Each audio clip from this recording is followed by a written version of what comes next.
कप्तान तो अपने मद्दाहीन की निगाह में अब भी डट कर खड़े हैं। पश्तूनख्वा मिली अवामी पार्टी के सरबराह को उन्होंने आइन की बहाली की खातिर हुकूमत से मुज़ाकरात का इख्तियार दे दिया है।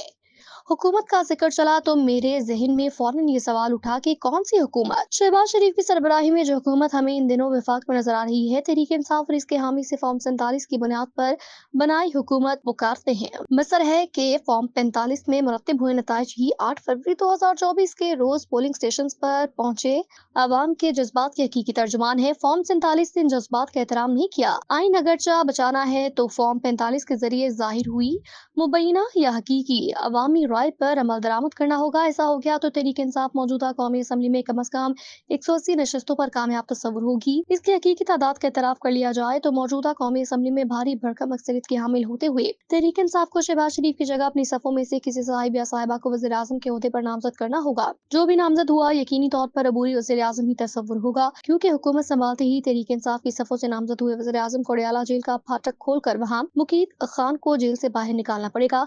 वो बाहर निकले तो चंद ही हफ्तों में फास्ट ट्रैक पर ली पेश कदमियों की बदौलत तहरीक इंसाफ के बानी को ज़िमनी इंतखाबात के जरिए कौमी असम्बली में लाया जा सकता है। वो ऐवान बाला तक पहुंच गए तो अगली मंजिल वज़ीर आज़म का दफ्तर होगा। वो इस मनसब पर दोबारा फाइज हो गए तो आइन न सिर्फ बच जाएगा बल्कि इस पर अमल दरामद भी शुरू हो जाएगा। आइन बजान लेने के बाद शायद वज़ीर आज़म के मनसब पर लौटे खान साहब अपने मुखालफिन को दरिया दिली से माफ कर दे। यूं हम तुम होंगे, बादल होगा और रक्स में सारा जंगल होगा। आइन बचाने और मुल्क संवारने के लिए सियासी जमातों के माबैन मुज़ाकरात की गुफ्तगू फकत तहरीक इंसाफ के हक़ से ही नहीं चलाई गई। महमूद खान अचकज़ई ने भी अपनी जानिब से मज़कूरा इत्तला को मुसद्दिक़ा बनाया है। इनकी तस्दीक को मज़ीद कुव्वत इस इजलास ने भी फराहम कर दी जो मुस्लिम लीग नून के सदर नवाज शरीफ की सदारत में हफ्ते के रोज लाहौर में हुआ। इसके इख्तिताम पर ज़रा ये दावा करते सुनाई दिए कि मुल्क के 3 बार वज़ीर आज़म रहे नवाज शरीफ भी सियासी जमातों के माबैन मुज़ाकरात के हामी हैं। उनकी जमात के 2 सीनियर तरीन रहनुमा हसन इकबाल और ख्वाजा आसिफ मगर तहरीक इंसाफ पर एतबार को तैयार नहीं। मिसर है कि इमरान खान 9 मई 2023 के वाक़यात की जिम्मेदारी लेते हुए माफी के तलबगार हों, आइंदा एक नेक चाल चलन का वादा फरमाएं। नजर बज़ाहिर नवाज शरीफ साहब ने खामोश रहते हुए उनकी बात मान ली है। इसके बाद तहरीक इंसाफ से मुज़ाकरात की ख्वाहिश महज ख्वाहिश तक महदूद होती हुई नजर आ रही है। अगर मुज़ाकरात की बेल मुंडे ना चढ़ने का तस्वुर दुरुस्त है तो मैं गोशा नशीं ये फर्ज करने को मजबूर हूँ कि आइन को तहफ़्फ़ुज़ फराहम करने का बंदोबस्त नहीं हो रहा।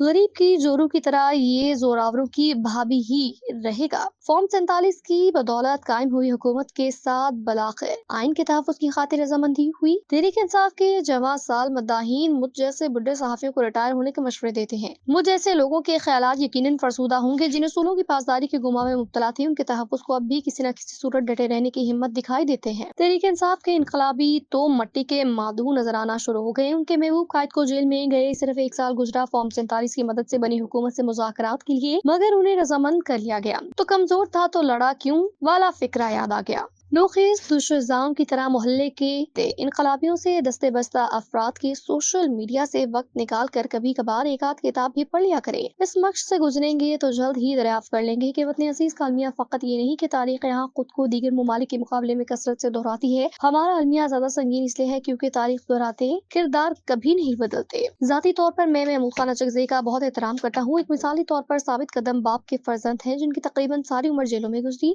उनके उसूल पसंदी ही उनके कत्ल का सबब हुई, जिसके डांडे मेरी दानिश में अफगानिस्तान में सरदार दाऊद की हुकूमत के जमाने में अपनाई पॉलिसियों से भी मिलते थे। जाती ताल्लुक की तफसील में उलझे बगैर 1990 की दहाई में लौट जाते हैं। उस दहाई का आगाज 19 दिनों के सदर गुलाम इसाक खान ने मोहतरमा बेनजीर भुट्टो की पहली हुकूमत को करप्शन के संगीन इल्जामात लगाते हुए घर भेज दिया था। उनकी जगह ने इंतखाबात के नतीजे में नवाज शरीफ वज़ीर आज़म के दफ्तर पहुंचे। गुलाम इसाक खान की बतौर सदर मियाद ओहदा 1993 में खत्म होना थी।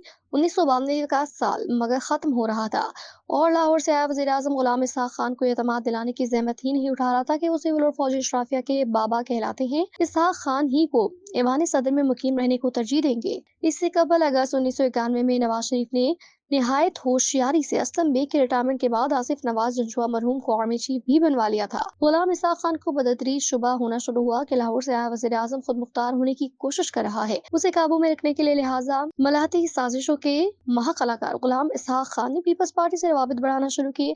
फारूक लगारी और आफ्ताब शेरपाव साहिब के साथ पश्तून वास्तों से राब्ते हुए। जहलम के चौधरी अल्ताफ हुसैन शरीफ दीन पीरजादा के जरिए वाने सदर के फेरे लगाने लगे। साजिशों के इस दौर में महमूद खान अचकज़ई ने पश्तून कौम पर دست ہوتے ہوئے بھی پیپلز پارٹی کے چند سرکردہ ایم این اے سمجھانے کی کوشش کی جمہوری نظام کی بقا اگر واقعتاً مقصود ہے تو پیپلز پارٹی کو طویل المدت مفادات ذہن میں رکھتے ہوئے نواز شریف کے ساتھ مذاکرات کے ذریعے کوئی راہ نکالنا ہوگی۔